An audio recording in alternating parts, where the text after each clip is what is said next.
Quetta press club میں BSO پجار کے زیر اہتمام اور آغا گل کی زیر صدارت براہوی زبان کے ایک ابھرتے ہوئے شاعر اور ادیب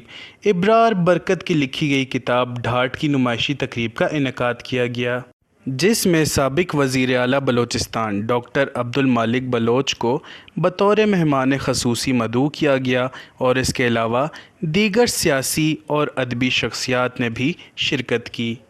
جن میں میر کبیر جان محمد شہی، BSO پجار کے مرکزی چیئرمین بوہر صالح بلوچ، ڈاکٹر اسحاق بلوچ، قیوم بیدار، پروفیسر اکبر ساسولی، نواب خان نور اور دیگر شامل تھے۔ اس نمائشی تقریب میں مختلف سیاسی اور ادبی شخصیات نے فرداً ابرار برکت کی لکھی گئی کتاب ڈھاٹ پر اپنا تبصرہ پیش کیا اور ابرار برکت کی حوصلہ افزائی بھی کی۔ من نام ابرار برکت بلوچ ہے، ما جو ہے براہوی زبان ایک شاعری ہے مجموعی دماغ اور تگاں ڈاٹا نامہ ما Baloch students organization پجار secretary general میں مقصد مشین کہ میں جو ہے براہوی ادب بلوچی ادب دیوروی بھی تماوتی زبان و ادب کار پہ کنا شاعری جو ہے راج اما کے ترجمانی ہیں راجہ را شعور دے گئے کارن تو میں ایک کوشش یہ بوتا کہ شاعری مجموعہ دیما بیارا بلے ارچن کا میں نالج بوتا ارچن کا مار جو ہے تکنیک و اسلوب چا واقفیت بیتا میں کوشش کسانے کو تا ڈاٹا نامہ چاہیے کتاب دیما ہوتا۔ لیکن یہ جو ابرار صاحب ہیں یہ بلوچستان آرگنائزیشن کے سیکرٹری جنرل ہیں اور ایک بہترین تخلیق کار ہے،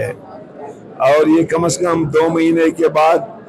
ایک مشاعرہ ہمارے دفتر میں کرواتا ہے بلوچی، براہوی، پشتو، اردو۔ میں سمجھتا ہوں کہ یہ ہمارا مستقبل ہے ابرار، اور جو کچھ اس نے اپنے شاعری میں بیان کیے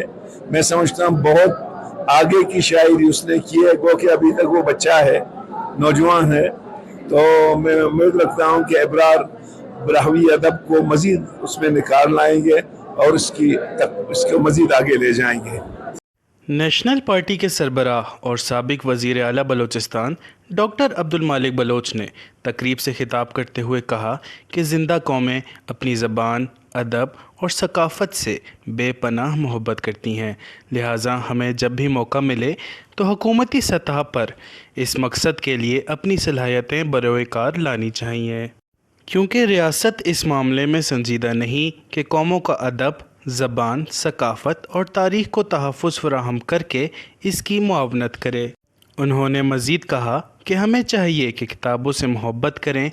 کتب میلے لگائیں، کانفرنسز کا انعقاد کر کے اپنی زبان، ثقافت اور ادب کا تحفظ کریں تاکہ 21ویں صدی میں ہماری زبانیں گم نہ ہوں۔ رپورٹر محمد بلال، کیمرہ مین یاسر کے ساتھ وش نیوز، کوئٹہ۔